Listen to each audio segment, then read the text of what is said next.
একটা ফজিলত আপনাদেরকে বলে বক্তব্য শেষ করব। আল্লাহ পাক রব্বুল আলামিন রাসূল সাল্লাল্লাহু আলাইহি সাল্লাম হাদিসের মধ্যে বলেছেন, ইন্না ফি জান্নাতিন বাবান, ইন্না ফি জান্নাতিন বাবান ইউকাল লাহু রায়্যান।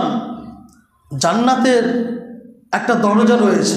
ইন্না ফি জান্নাতিন বাবান মানে নিশ্চয় জান্নাতের একটি দরজা রয়েছে, ইউকাল লাহু রায়্যান।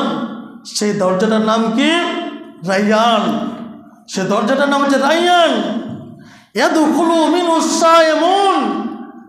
ওই দরজা দিয়ে কোনো নামাজি ব্যক্তি প্রবেশ করতে পারবে না। ওই দরজা দিয়ে কোনো জাকাতদারি ব্যক্তি প্রবেশ করতে পারবে না।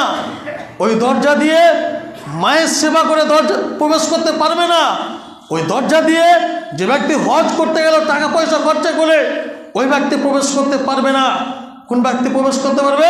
ইয়াদখুলু মিনহুস সায়িমুন, অর্থাৎ যে রমজান মাসে রোজা পেল, তারপরে এক নেক নিয়াতে আল্লাহকে খুশি করার জন্য রোজা রাখলো, কেবলমাত্র ওই ব্যক্তিটার জন্যই ওই দরজাটাকে খাস করা হয়েছে।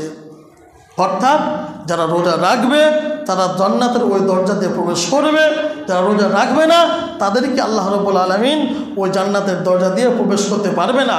আল্লাহ রাসূল সাল্লাল্লাহু আলাইহি সাল্লাম এখানে আরেকটি কথা বললেন যে তিনটা জিনিস এই রমজান মাসে আমাদেরকে গুরুত্বপূর্ণ দিয়ে সহজ করতে, মান সামা রমাজানা ঈমানান ওয়া ইহতিসাবান গুফিরা মা তাকাদ্দামা মিন যামবি।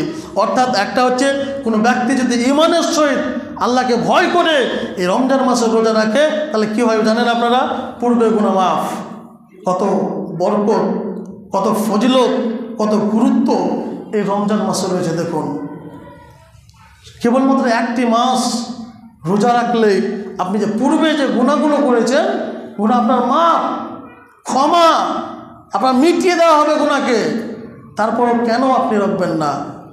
নিয়ম নীতি মেনে দুনিয়ার বুকে চলাফেরা আমাদেরকে করতে হবে। আল্লাহর আইন, আল্লাহর বিধান মেনে আমাদেরকে জীবনযাপন করতে হবে। বলছিলাম আজকে আমাদেরকে সতর্কতা অবলম্বন করতে হবে।